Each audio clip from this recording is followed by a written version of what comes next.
মোদের দেশের সরল মানুষ, কামার কুমার জেলে চাষা, তাদের তরে সহজ হবে মোদের বাংলা ভাষা।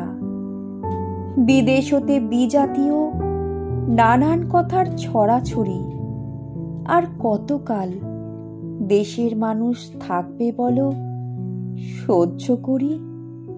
যারা আছেন সামনে আজও গুণী জ্ঞানী মনীষীরা, আমার দেশের সব মানুষের এই বেদনা বুঝুন তারা। ভাষার তরে প্রাণ দিল যে কত মায়ের কোলের ছেলে, তাদের রক্ত পিছুল পথে এবার যেন মুক্তি মেলে। সহজ সরল বাংলা ভাষা সব মানুষের মিটাক আশা।